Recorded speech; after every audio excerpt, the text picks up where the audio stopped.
안녕하십니까 여러분. 작살 필름에서 연출하고 있는 이대현이라고 합니다. 와주셔서 감사합니다. 안녕하세요. 작살필름에서 음악과 소리를 담당하고 있는 김범준입니다. 오늘 즐거운 상영에 감사합니다.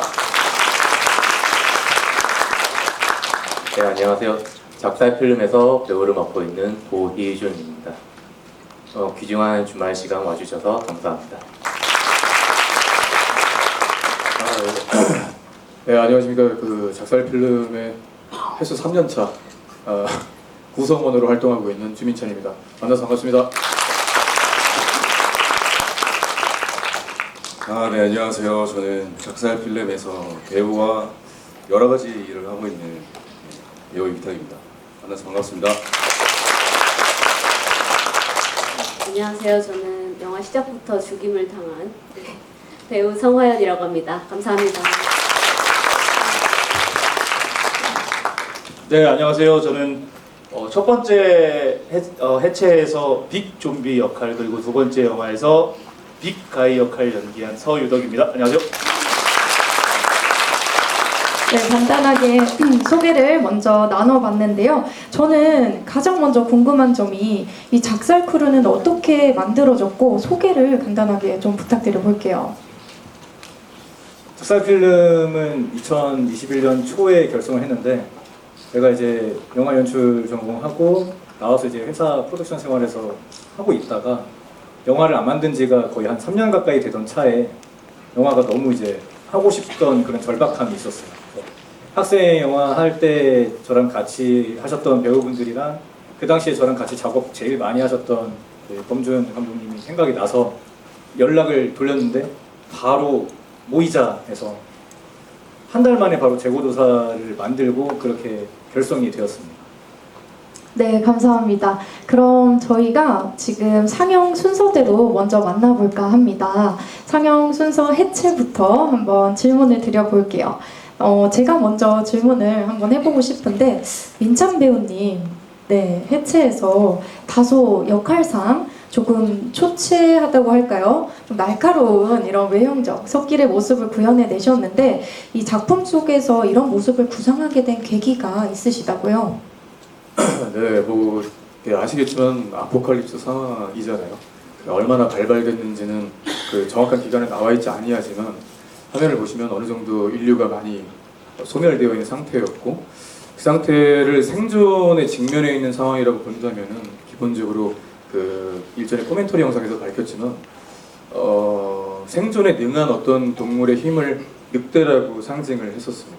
근데 그 늑대의 거의 유전자를 99.9% 같지만 같은 종자지만 다른 제도권 안에 살아온 어떤 길들여진 것을 일종의 개라고 상징을 했을 때 반대급부인 개에 가깝다라고 생각을 했어요. 근데 이제 개지만 그런 제도권에 있는 사람이 제도가 사라지고 생존에 직면한 늑대의 상황이 되었을 때 과연 늑대적인 본능이 나올 것인가를 고민했었고 그런 부분을 연출님과 많이 상의하면서 개는 개인데 늑대만큼 멋지지는 않지만 살아내는 거에 집중할 수 있는 들개 같은 느낌이면 좋겠다라고 이야기 초창기에 구상을 했고 연출님께 그런 구상안의 그림과 여러 가지를 드렸는데 흔쾌히 허락을 해주시고 좀 더 빌드업을 해나갔던 것 같아요. 그래서 조금 더 생존에 직면해 있는, 그렇죠. 아무리 개여도 늑대의 유전자가 있기 때문에 어떤 살아내기 위한 정도의 에너지는 분명 있을 거라는 생각. 하지만 멋지진 않죠. 방치돼 있고 소위 말해서 버려져 있고 그걸 유기되어진 그런 인물의 외형을 구현하다 보니 현재 관객분들께서 보신 아주 초췌하거나 개슴츠레한 그런 느낌이 됐던 것 같습니다. 네, 거친 느낌이 굉장히 잘 살아났던 역할인 것 같은데요. 그러면 희준 배우님도 질문을 좀 드려볼게요. 극 중에서 이제 하영은 딸을 지키기 위해서 타인을 좀 해하기도 하는 어쩌면 또 비윤리적인 행동을 하게 되는데 이 어릴 적 친구였던 석기를 만나고 나서 하영의 심리가 좀 어떻게 변화됐을까요?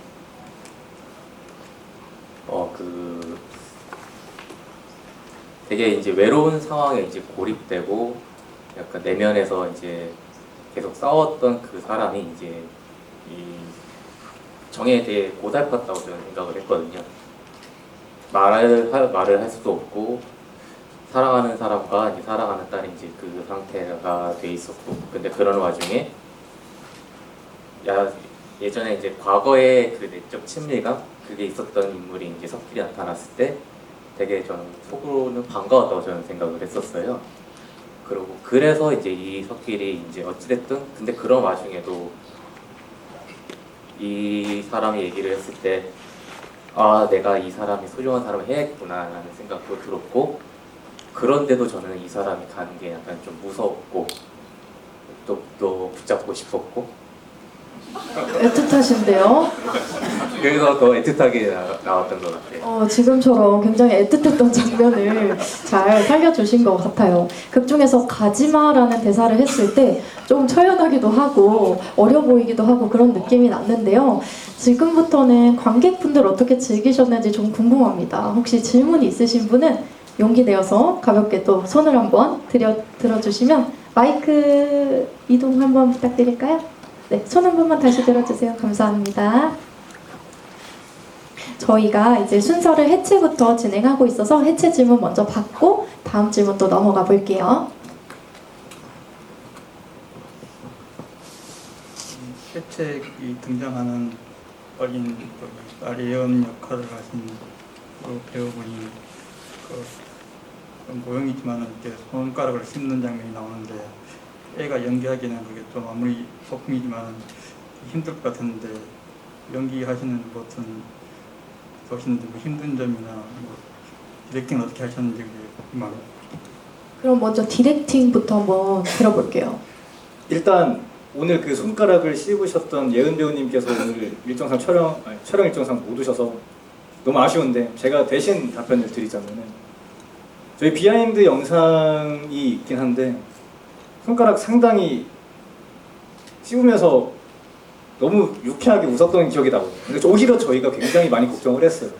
그러니까 아무래도 나이가 어리신데 장면 자체가 좀 많이 비극적인 장면이기도 하고 폭력적이기도 하고, 그런데 처음에 민찬 배우님께서 그 역할에 추천을 해주셨어요. 그 역할을 맡은 예은 배우님을 추천해 주셨는데, 그런 역할을 오히려 우리들보다 현장에서 더 즐기고 텐션이 높으신 분이다. 그래서 진짜로? 근데 갔는데 오히려 저희가 압도될 정도로 그 현장 자체를 거의 완전 즐기고 계시더라고요. 그래서 영화 자체는 되게 건조하고 그런 분위기로 나왔지만 실제 현장에서는 웃음이 끊기지 않았습니다. 그 전에는 저희 그냥 진짜 아저씨들끼리만 찍다가 또 이제 예은 배우님 오시니까 분위기가 너무 좋았던 기억이, 막 춤도 추시고 그때 그랬잖아요. 네. 이거 예은 배우님을 맞습니다. 제가 추천을 해드렸는데 일전에 같이 호흡을 했었고 너무 역량이 뛰어난 아이가 아니라 그냥 배우 대 배우로서 존경하는 분이었습니다. 근데 그때 예은 배우님이 우리 현장에 오고 그 어른들한테 실망했어요. 이 정도밖에 못하냐고. 이게 말이 되냐. 사슬을 뜯어야지 거기서 멈추면 안 된다라고 어머니께서도 되게 우려가 많으셨지만 아이만 혼자 신나있고 어른들이 전전긍긍하는 약간 그런 현장이었는데, 아무쪼록 배우로서 저희가 다시 한번 원래도 존경했지만 다시 보게 됐던 거는 이게 프로의 세계로 들어가면 아이라는 개념보다는 그도 역시 하나의 배우로서 그 역할에 몰입하는 부분들을 오히려 어른들인 저희들이 배웠던 것 같아요. 우려했던 것보다 훨씬 성숙하셨고 열정적이셨고 아이들을 더 건네셨던 분이라, 제가 오늘 불참하셔서 아쉽다라는 문자를 받았는데 그 중에는 정말 다시 해보고 싶다라는 말을 하시더라고요. 부족했던 스스로가 싫어서. 그래서 오히려 존경하는 계기가 됐고, 저희들이 그때 많은 부분 걱정했잖아요. 아시지만 굉장히 잔인한 분이시거든요. 근데 한층 위에 저희들을 압도하는 그 위에 존재하셨던 예은 배우님이셨던 걸로 기억합니다. 네, 자, 답변 아주 재밌게 잘 해주셨는데요. 해체 질문 조금 더 받아볼게요. 혹시 질문 있으신 분? 앞쪽에 네, 마이크 이쪽으로 부탁드릴게요.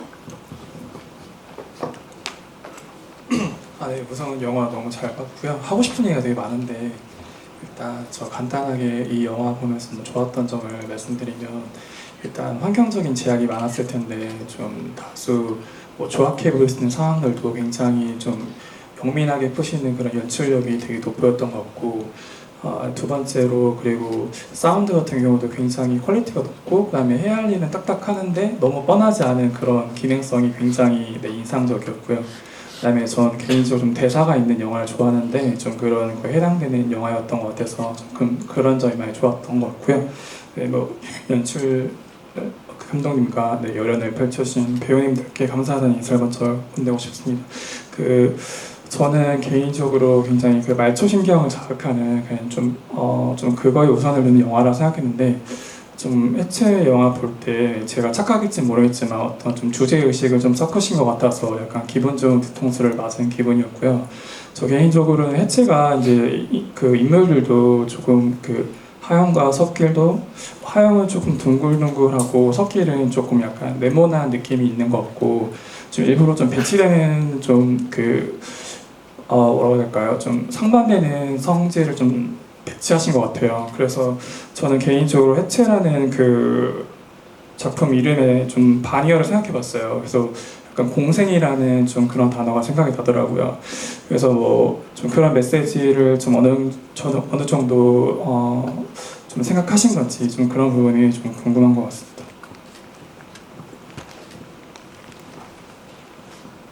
굉장히 놀랐어요. 일단은 너무 감사드리고요. 그러니까 영화를 만든 입장에서 봐주시는 분께서 그렇게 뭔가 해석을 해주시고 이런 거 정말 너무 감사해가지고, 일단 혹시 유튜브에 올라와 있는 Q&A 영상을 보신 건 아니죠? 그 부분도 봤고요. 아, 네네.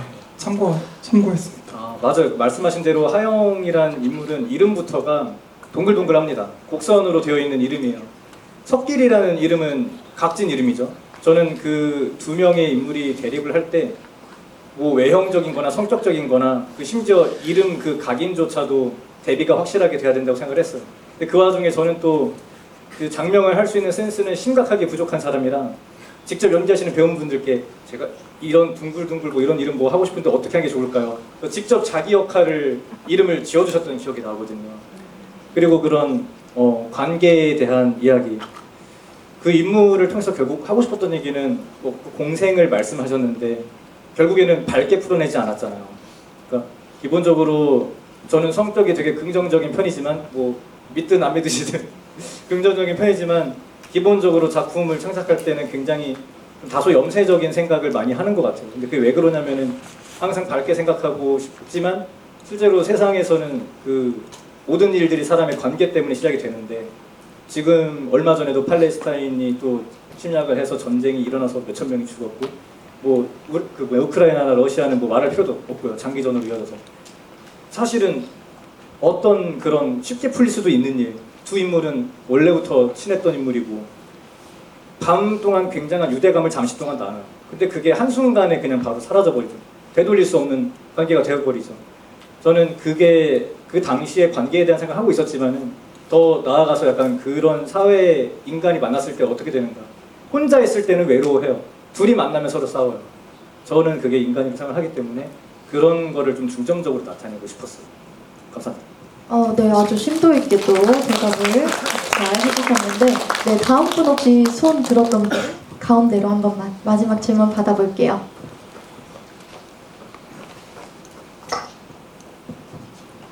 네, 마지막 장면을 보고 갑자기 궁금해졌습니다.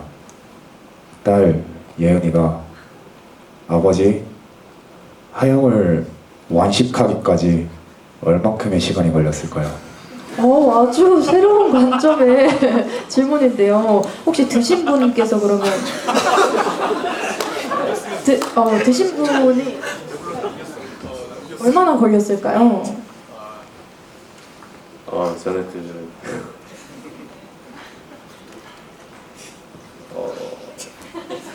이 석길의 이 아내분이 이제 하영을 드신 이제 시간이 좀 걸렸을 거죠 생각을 했거든요. 왜냐면 손가락이 이제 발견됐으니까 저는 보통 혼자만 생각했던 건 한 2, 3일은 걸렸을 거죠 생각을 했었거든요. 그래서 근데 제가 좀 더 체격이 크고 체급이 있으니까 아마 한 4, 5일? 그리고 약간 캐릭터 구축할 때도 살짝 생각을 했던 게 약간 인간 사냥이었잖아요. 하영이 입장에서는 한 일주일 단위로 이제 사냥을 나간다라는 생각을 했었어요. 이제 캐릭터 구축을 했을 때. 그래서 아마 그 정도라고 저는 생각을 하고 답을 드릴 수 있을 것 같습니다.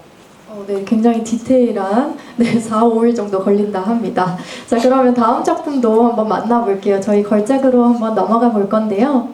여러분 걸작 재밌게 보셨나요? 네, 아주 재밌는 장면 정말 많았는데 걸작에 대한 짧은 소개 한번 감독님 해주신다면.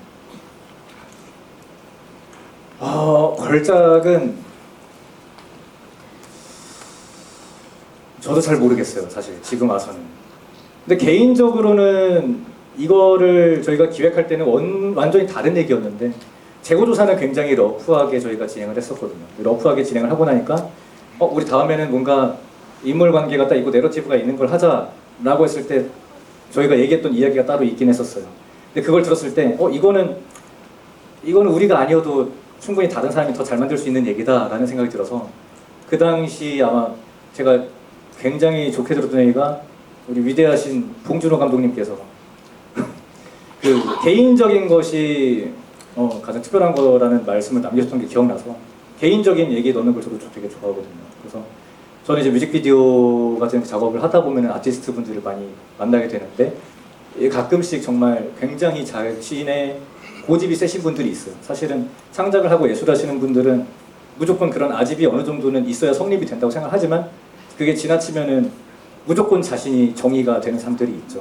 그런 사람들을 몇 번 마주친 적이 있기 때문에 그런 이야기를 한번 담아서 호러를 베이스로 하는데 코미디적인 걸 하나 좀 해가지고 한번 해보고 싶어요. 심지어 거기 나오는 대사들도 이게 진짜 제가 다 들었던 대사입니다. 실제로 그런 사람들이 있어요. 그래서 저는 나름 어떻게 보면은 뭐 음악 다큐멘터리적인 얘기라고 생각하는데 뭐 실제로는 뭐 호러를 베이스로 한 블랙 코미디 영화겠죠. 네, 아무튼 그렇습니다.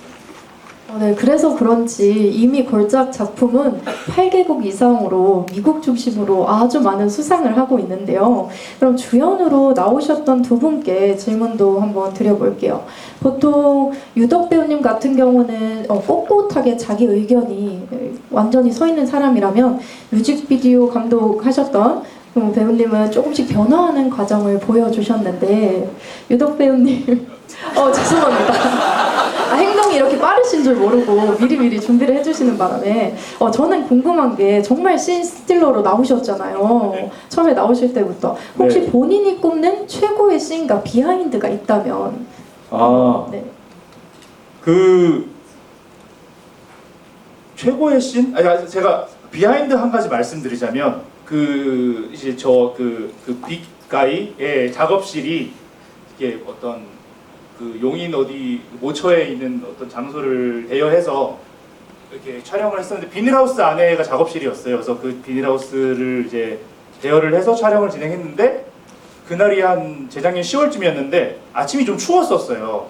근데 사실 뭐 환절기다 보니까 일교차가 좀 큰 편이잖아요. 근데 그 빌려주는 사장님께서 좀 배려한답시고 비닐하우스 안에 난로를 좀 풀어주셨는데 아침엔 괜찮은데 이게 점심이 되니까 와 거기가 찜질방입니다. 그래서 사실 이렇게 비하인드에 찍혔을지 모르겠지만 촬영하는 내내 실내 장면에 거의 그 뭐 스태프들이나 배우분들 다 남자분들밖에 안 계셔서 거의 뭐 카메라 거의 뭐 반 나체로 너무 더워서 아내가 그랬던 기억이 나고 그리고 이제 제가 규탁 배우님을 이렇게 내리치는 장면에서 이게 감독님께서 직접 다 손수로 제작한 피들이거든요. 제 몸에 이렇게 묻었던 것들이 다 물엿과 색소를 조합해서 이렇게 그래서 뭔가 제가 이렇게 사실 촬영 현장에서는 뭐랄까 이렇게 비료 프레 같은 걸 이렇게 올라타서 이렇게 내리 찍으면 밑에서 감독님이 페트병에 구멍 뚫어가지고 이렇게 탁 쏴주면 얼굴 탁 이렇게 딱 이런 식으로 촬영을 진행을 했는데 그게 물엿으로 만들다 보니까 좀 달아요.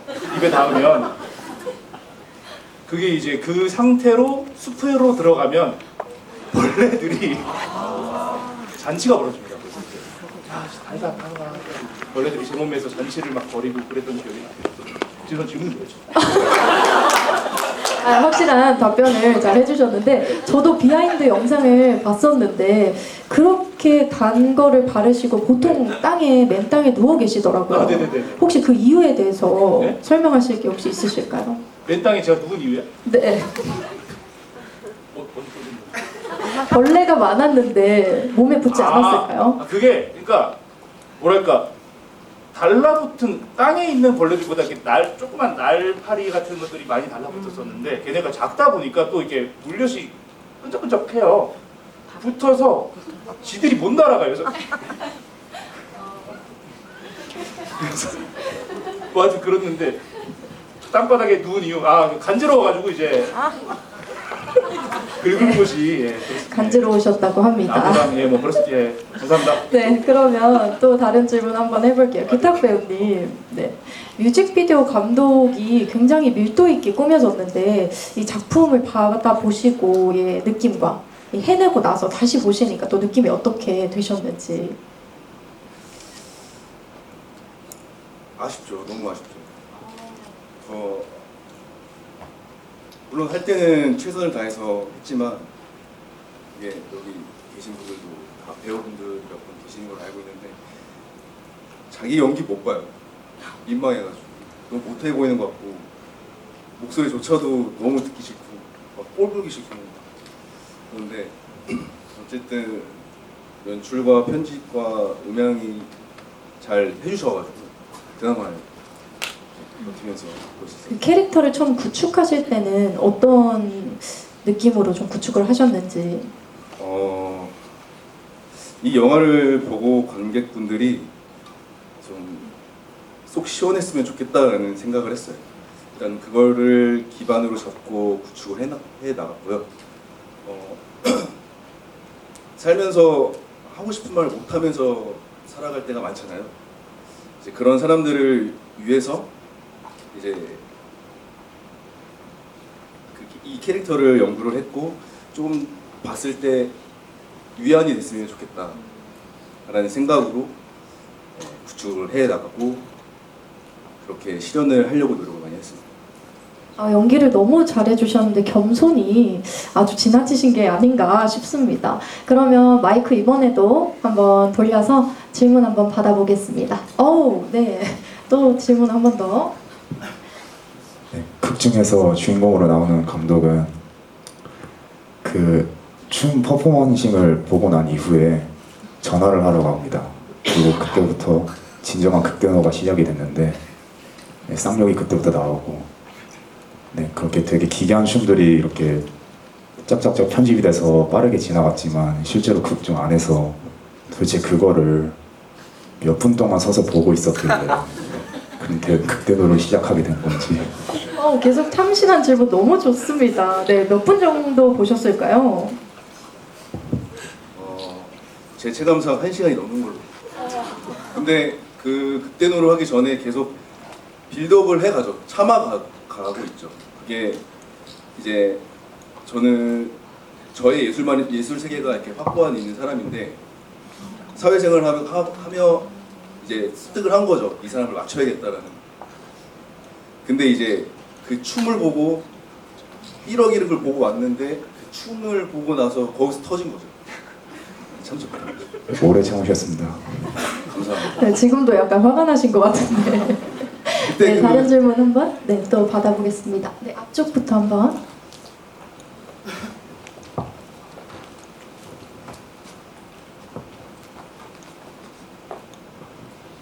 저 두 주연 배우분들께 질문을 드리고 싶어요. 일단 먼저 규탁 배우님, 저 대사에 욕이 굉장히 많았잖아요. 근데 그 욕을 너무 찰지게 하셔갖고 약간 그 비결? 평소 말투였는지 아니면 뭔가 따로 연습을 하신 건지 그게 좀 실제로 보면 나옵니다. 실제로 욕을 한번 해드려요. 네, 한번 보여주세요. 네. 할 뻔했어요. 참으시고. 따로 제가 연락드려서 한번 로비에서 한번. 네, 감사합니다. 제가 욕대사를 하다가 비웃음을 산 적이 있어서 그래서 한번 여쭤보고 싶어요. 그리고 저기 빅바이 배우님 저기 춤추시는 장면 저는 진짜 인상 깊게 봤거든요. 아, 네네네. 그리고 전 특히 마지막 포즈가 너무 좋았는데 아, 네. 약간 그거를 구상하실 때 뭐 어떤 거를 생각하셨는지. 아, 그 뭐랄까 처음에 사실 그 리딩 그 촬영 전에 리딩 할 때 한번 감독님께서 이 음악이 이런데 한번 마음가짐대로 움직여봐라 해서 현장에서 막 했었어요. 근데 감독님께서 저도 뭐 이렇게 어떻게 뭐랄까 특별히 어떻게 생각하고 움직였다기보다 그냥 정말 맡겼다고 해야 될까 그렇게 움직였는데 감독님 너무 좋아하시는 거예요. 그러면서 하신 말씀이 이거 음악 듣지 마시고 연습도 절대 하지 말라고. 따로 연습할수록 뭔가가 이제 만들어지니까 그래서 뭔가 어떻게 하다가 마지막 포즈가 이렇게 됐는데 그걸 보시고 다시 한번 보여주시겠어요? 사진을 남기고 싶은데. 뭔가 음악이 하나, 둘, 셋. 어쩌다 그게 나왔는지 모르겠는데 그게 나왔어요. 그래서 그것만 어떤 그 끝나는 타이밍 소리에 맞춰서 아마 그 현장에서 그것만 좀 꼭 해주셨으면 좋겠다고 하시고 그 이후로 일절 어떤 언급이나 연습 전혀 없이 갔다가 현장에서 저도 그래서 음악도 파일 제가 보내달라고 해서 안 보내줬어요. 그래서 제가 아마 그것만 이렇게 대충 맞춰서 제가 기억하기로 한 번은 오케이 났거든요, 그게. 그래서 뭐 저는 이게 오케이라고? 예, 일단 이렇게 그렇게 마무리했던 기억이 나요. 네, 혼이 담긴 댄스씬 정말 저도 인상 깊었는데요. 네, 다음 질문 뒤쪽 먼저 해주시고 앞쪽으로 올게요.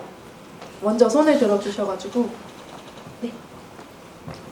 뒤에 아까 손 드신 분 네.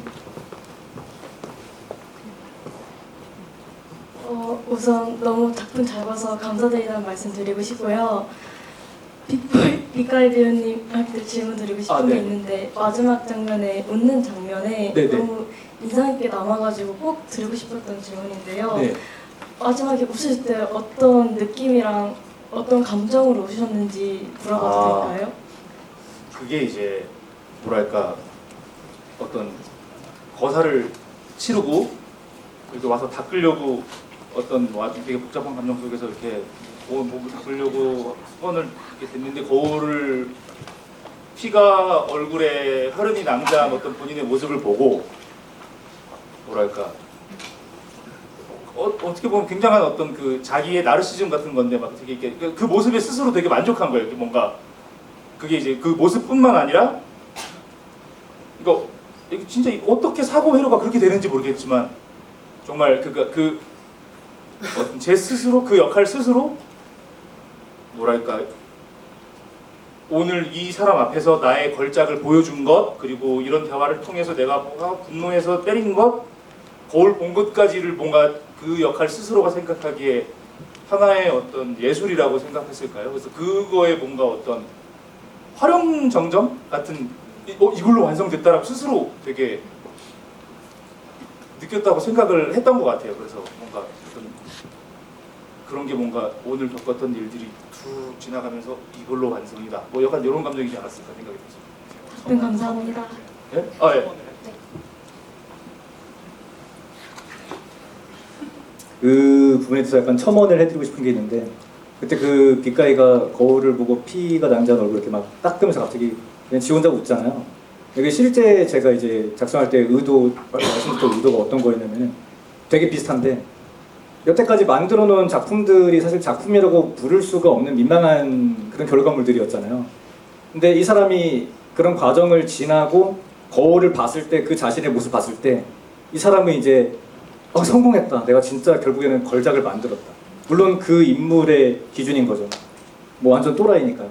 그래가지고 뭐 말씀하신 건 비슷합니다. 본인이 거울을 보고 나 자체가 걸작이다. 완성이 됐다. 라고 그렇게 생각하고 웃는 걸로 처음엔 디렉팅을 했었던 기억이 있습니다. 네, 그러면 또 질문 조금 더 받아볼게요. 뒤쪽에 한번.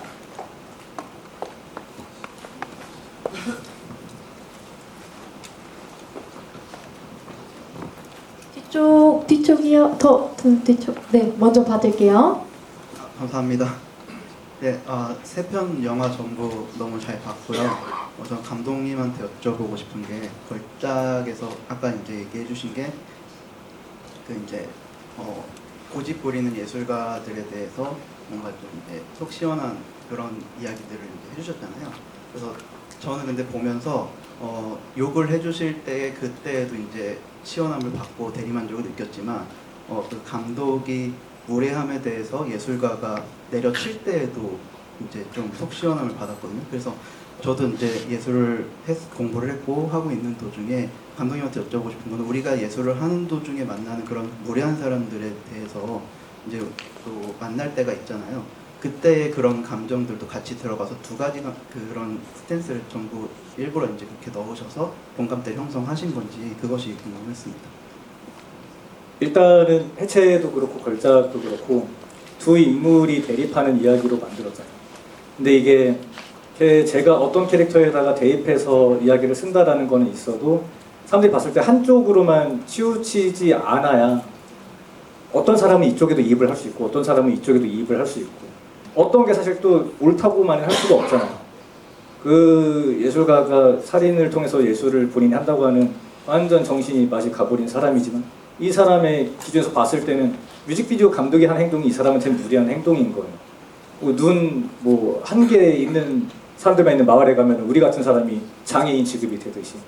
그래서 저는 아무튼 간에 너무 한쪽으로 치우치지 않게 하려고 노력을 했어요. 그래서 실제로 관람하신 분들 중에서도 오히려 뮤직비디오 감독이 뭐 어쨌다, 나는 그 거부의 남자가 한 예술이 실제로 뭔가 느낌이 있다고 생각한다, 이렇게 말씀하신 분도 실제로 있었고. 네, 뭐 그렇습니다. 네, 아까 손 들어주신 분 또 질문 받아볼게요. 네, 안녕하세요. 일단 영화 3편 정도 다 재밌게 즐거운 마음으로 봤고요.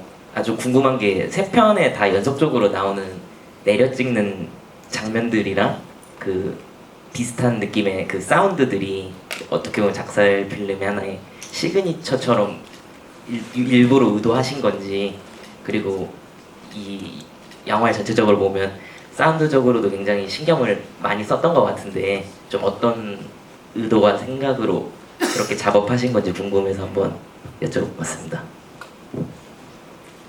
소리는 제가 만들었고요. 그 처음에 재고조사가 저희가 처음 찍었을 때 그 스토리보드에 있는 건 영화에서 보던 거랑 좀 차이가 있어요. 저희 영화에서 보던 거는 이제 김인찬 배우님이 좀 롱테이크로 쫙 뭔가를 하시잖아요. 그 모든 그 하는 것들이 원래는 이제 뭐 그렇게가 돼 있는 게 아니었지만 그 현장에서 그대로 하시는 거를 오케이가 되고, 그리고 저는 이제 거기 당연히 그거는 실제로 일어날 수 없는 일이니까 제가 이제 오렌지 샐러리 등을 이용해서 사운드를 만들었었는데, 그게 어떻게 이 작살 필름의 첫 작품이자 계속 이어지는 그 저희 처음에 만났을 때도 3부작을 해보자 이런 아이디어가 있었는데 그렇게 다 적용이 됐고, 그리고 사실 들어오면은 뭐 공통 다 다르게 만들긴 했어요. 그래서 뭐 걸작에서 이렇게 할 때는 조금 더 크런치한 소리가 나고 그런 느낌이 있는데 사실 이게 화면에 보이지 않잖아요. 그래서 저는 그거를 표현할 때 최대한 사실적으로 표현하되 극장에서 들을 때 그 흡격감이 이렇게 쫙 오는 느낌으로 불편할 수도 있지만 어떻게 보면은 그 표정을 보면서 많이 사운드 만들었습니다. 음악도 음악이지만 표정 보면서도 제가 음악도 표정을 보면서 만드는데 이런 사운드도 표정이랑 감정에 좀 감각적으로 많이 적용을 해요. 뭐 극장 스펙에 맞춰서 또 아마 걸작 처음에 시작할 때 뒤에서 오는 것도 많이 뒤에서 왔을 거예요. 그런 것도 이제 좀 효과를 넣어주고 했습니다. 네, 실제로도 소리가 엄청 생생해서 보기가 아주 힘들 정도로 그랬었는데 혹시 다른 질문 더 있을까요? 네, 앞쪽에 한 번만 더 부탁드릴게요.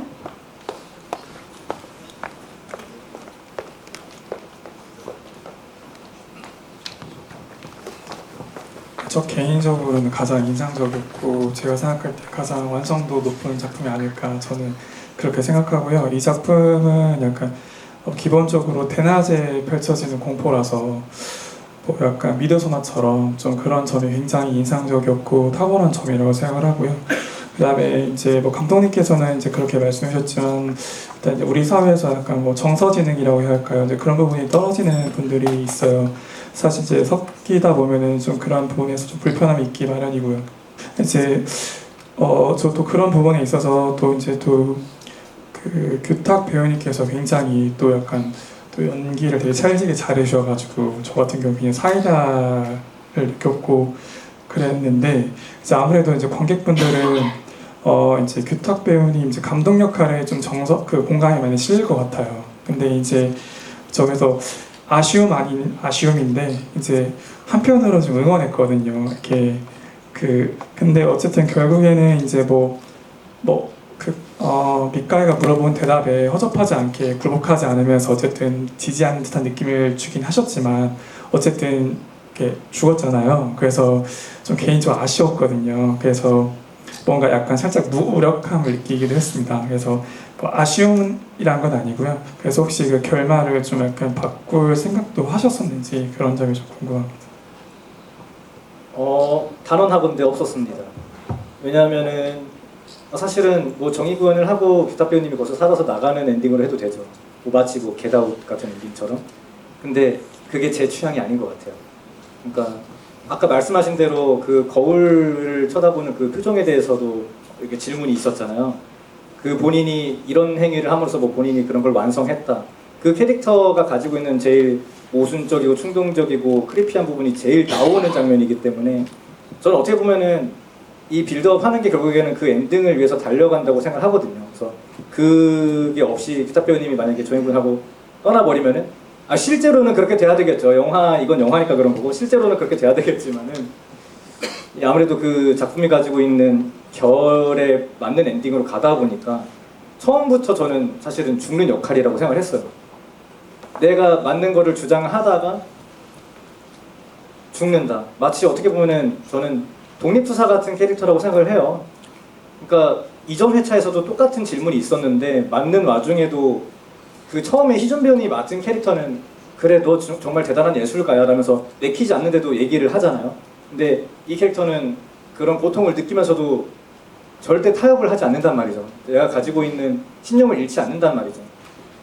개인적으로는 아까 전에 제가 그 답변을 할 때 두 인물을 너무 한쪽으로 많이 치우치게는 안 하려고 하는데 스스로 어딘가에다 대입을 해서 쓴다 그러잖아요. 당연히 뮤직비디오 감독 캐릭터에 대입을 해서 썼고 저도 사실 만약에 저한테 그런 상황이 온다면은 신념을 계속 죽더라도 지키고 싶다는 마음이 있기 때문에 일단 그런 사람 안 만나는 게 제일 중요하겠죠.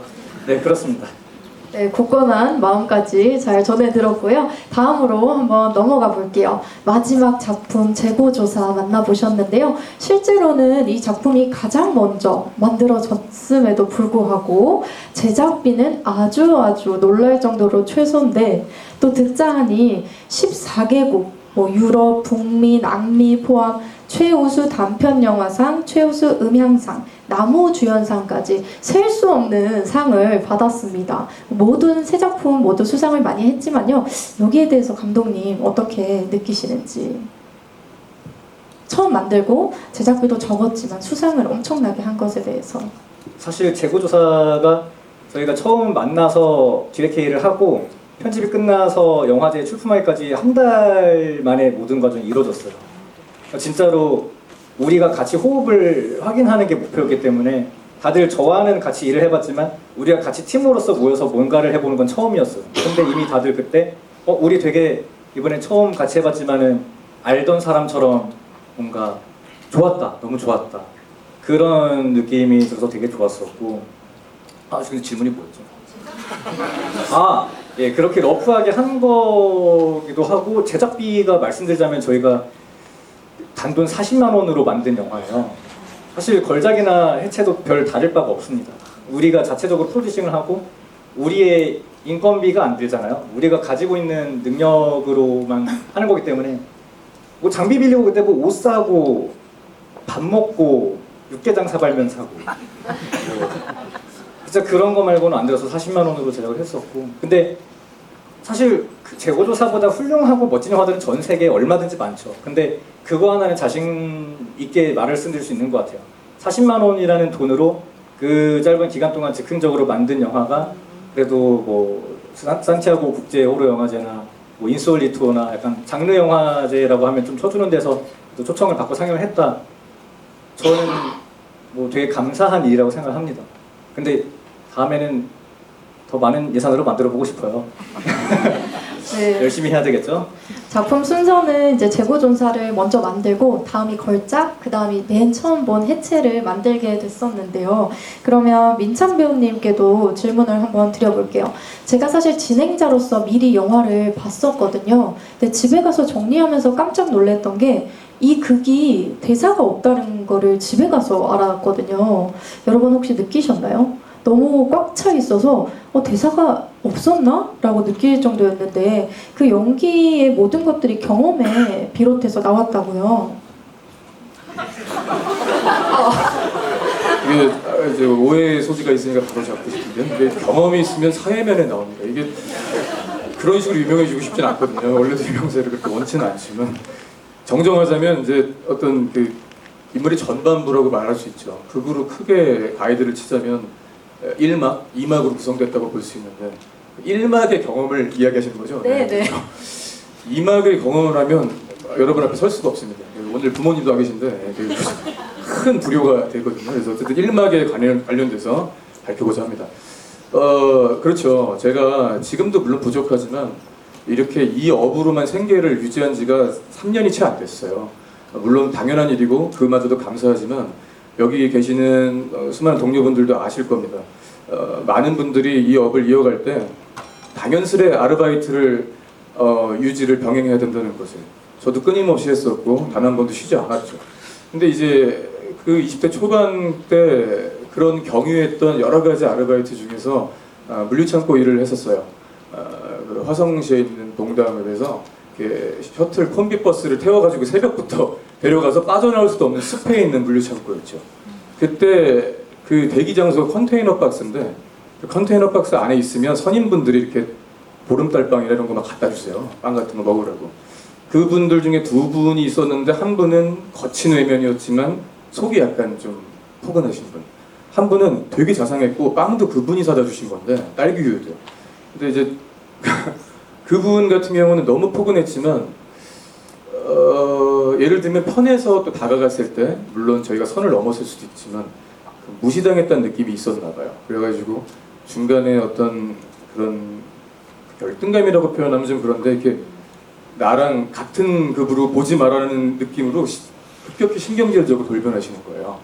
그래서 그런 모습들을 보면서 그분이 인상 깊기도 했고 어린 나이였으니까 무섭기도 해서 그분들이 행동하시는 걸 유심히 관찰했는데 일하시는 거 보시면 아시겠지만 연출님께서 스타일이 더 자유로우세요. 그래서 저 보셔서 아시겠지만 컷으로 들어갔는데 사실은 찍을 때는 그 U자 형태의 창고에서 그냥 한번 일을 해주세요.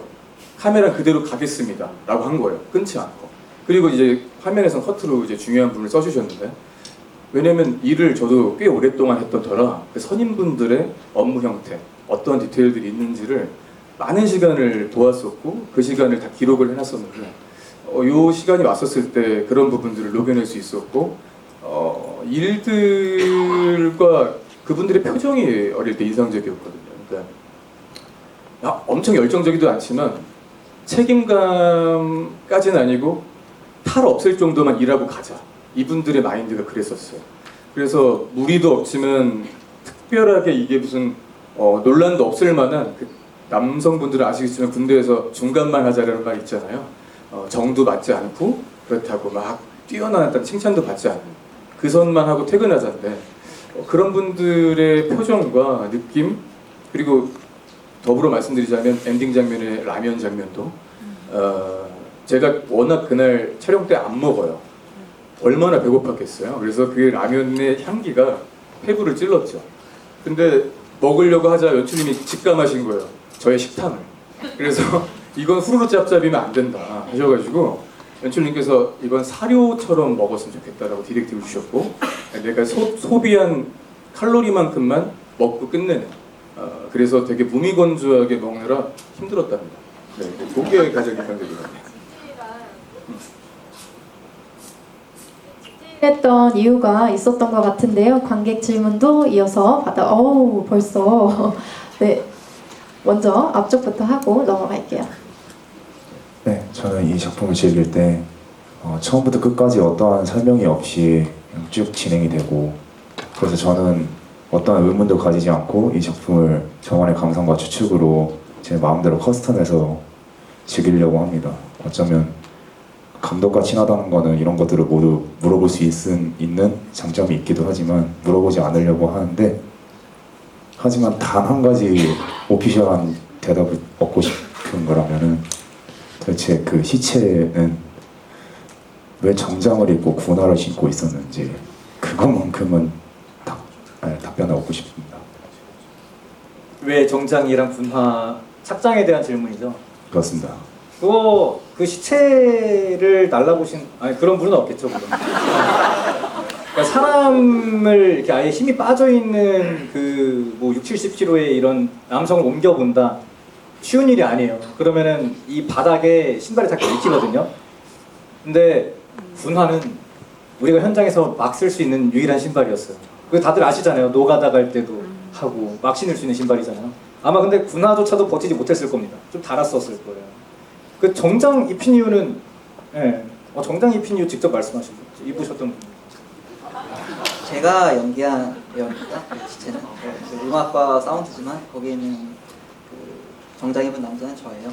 근데 정장을 입은 이유는 이거 제 인천면 의견이기도 하고 제 의견이긴 한데 뭔가 그 재고조사 영화는 노동자를 위한 영화다라는 해석이 있고요.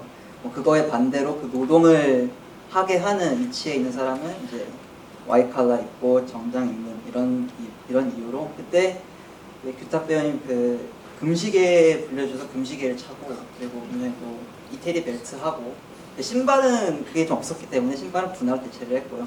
그래서 정장을 입고 이렇게 끌려가는 쪽으로 했죠. 네, 깜짝 등장하신 감독님까지 만나봤고요. 뒤쪽으로 마이크 한번 넘겨볼게요.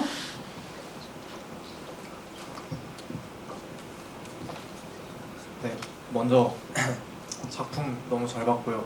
그 두 가지 궁금한 게 있는데 크레딧을 보면서 감독님이 이제 연출이랑 촬영을 같이 하시는 것처럼 보였는데 그 사실 연출을 하면서 촬영을 병행하는 게 굉장히 머리도 복잡하고 힘든 일일 거라 생각하는데 그 어떤 연유로 그렇게 촬영과 연출을 계속 이렇게 병행해서 하시는지 궁금하고요. 그리고 그 사운드적으로 약간 현장음이 아니라 약간 대부분 후시 녹음을 한 것처럼 들렸는데 그거를 고집하시는 이유가 따로 있는지 너무 궁금했습니다. 네, 작품 너무 잘 봤습니다. 첫 번째 질문이 뭐였죠? 그 연출과 촬영을 같이. 네. 원래 영화학도 시절 때는 저도 당연히 연출 전공이니까 카메라를 잡아본 적이 없었거든요. 그런데 이제 나와서 프로덕션에서 배우고 제가 프리랜서로 외주 작업들을 하면서 그런 테크닉적인 부분들은 나중에서야 완성이 된 거예요. 그런데 우리가 이런 작은 작품을 할 때는 사실은 이거 다 현실적인 얘기예요. 아까 전에 전투화랑 같은 그 맥락인데 제가 다른 촬영 감독님을 구하면 그분께 돈을 줘야 되지 않습니까? 제가 찍으면 돈이 안 들죠. 예. 그래서 또 장점도 있어요. 나름대로 돈이 안 드는 거 말고도 일단은 저는 촬영을 배웠던 게 그거였거든요. 연출을 하는데 내가 촬영 감독님과 협업을 하려면은 어떻게 찍어줘라, 뭘 어떻게 하는 게 좋겠다, 렌즈를 뭘 하는 게 좋겠다 이런 거를 알고 그거에 대한 감각이 있어야 되는데 감각이 있어도 기술적인 거를 기술할 수 없다면은 상대방이 고생하거든요. 근데 아무튼 모든 작업은 같이 하는 거기 때문에 뭐 그런 모든 지식들을 그래도 뭐 딥하게는 아니더라도 많이 알고 싶었어요. 근데 어떻게 하다 보니까 그냥 혼자서 하게 됐는데 이게 편하긴 합니다. 디렉팅 없이 바로 그냥 제가 들고 찍을 수 있잖아요. 그런 게 있고 음향은 후시 더빙 하는 거는 굉장히 예리하신데 걸작은 저희가 직접 100% 감독님께서 만들어주신 사운드고 해체는 한 7:3쯤 되는 것 같아요. 재고사는 다 순수 사운드죠. 근데 제가 마이크 건네드리기 전에 한마디 하자면은 이거 우리가 고집하는 게 아닙니다. 음향 사고가 많아서 ADR로 할 수밖에 없었거든요. 그래서 그 얘기를 아마 생생하게 전해드릴 겁니다. 저도 같은 맥락으로 저의 메인 포지션은 음악이지만 작곡가지만 그래도 저도 말씀드렸다시피 제가 만든 음악을 좋은 소리로 듣게 하려면 이제 이런 사운드 엔지니어가 필요하죠. 그거를 제가 좀 많이 하면서 저도 이런 기술적인 게 생기고 자부심도 생기고 그리고 영화 하면서도 많이 늘었는데 사실 첫 번째 영화 재고조사 할 때는 환경이 좋아서 그대로 녹음한 대로 썼고요. 사실 녹음도 가서 제가 마이크를 들면서 했었고 두 번째 별작을 찍을 때는 그때 사전조사도 많이 했지만 저희가 사전조사를 할 수 없던 부분이 있었어요. 사실 그때 군부대 훈련이 있어서 그 제트기가 날아다니는데 그건 저희가 알 수 없잖아요. 군사 기밀이니까요. 그날 모든 녹음된 사운드에 이제 막 비행기 소리가 들어가서 전부 다 못 써서 그때 사실 반강제적으로 모든 그 소리를 스튜디오에서 만들었는데 그거 하고 보니까 사실 뭐 이런 거대 영화들이나 이런 게 왜 소리가 좋은지 저희도 느꼈죠. 그래서 세 번째는 녹음이 잘 됐음에도 불구하고 저희가 고집을 해서 제 스튜디오에서 녹음을 다 하고 좋은 사운드는 쓰고 대사는 더 살리고 이런 방향으로 더 향상시키는 부분을 했고 당연히 제가 하기 때문에 남을 시키는 거기 아니기 때문에 좀 더 저희 의도가 다 들어갔던 기획과 연출이 둘 다 있었던 경우입니다. 마이크 한 번만 전달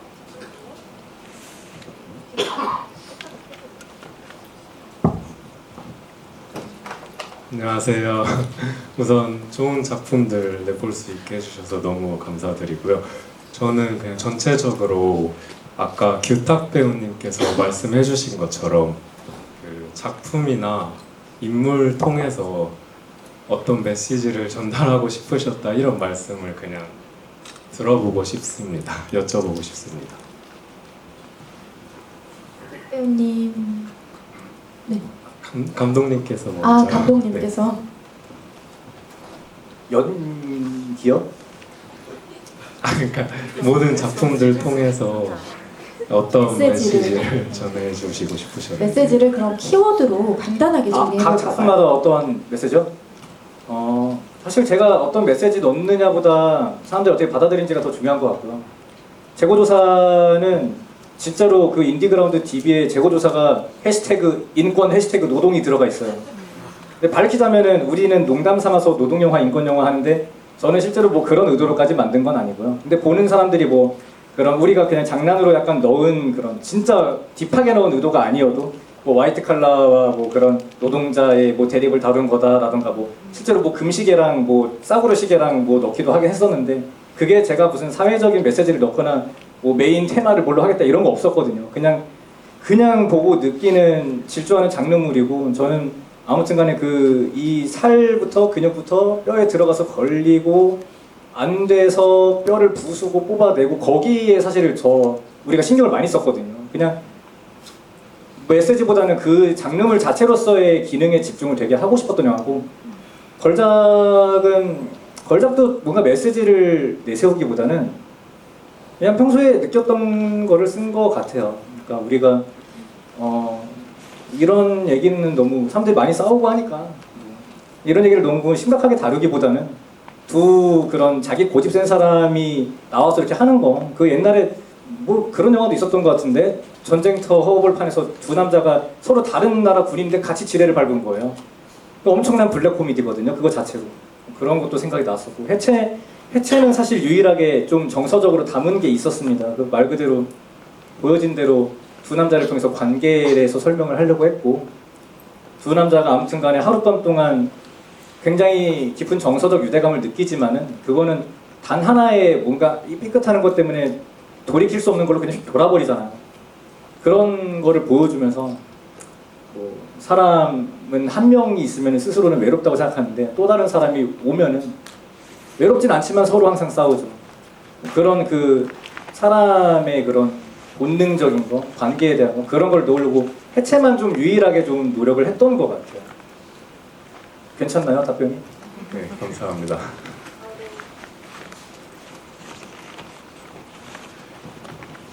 네, 이렇게 깔끔하게 키워드까지 정리해 주셔서 저희 조금씩 마무리해보려고 하는데요. 여러분 나가시기 전에 몇 가지 전달사항 드리도록 하겠습니다. 저희가 끝나고 나서 30-40분간 이야기를 나누시거나 사진 찍으실 수 있는 자유시간을 조금 더 마련했어요. 그래서 조금 더 즐기셔도 되고요. 오늘 보셨던 Q&A 영상이나 이 확장된 뮤직비디오, 음악까지 유튜브에 잘 올라가 있으니까요. 한 번쯤 방문해서 보셔도 좋을 것 같습니다.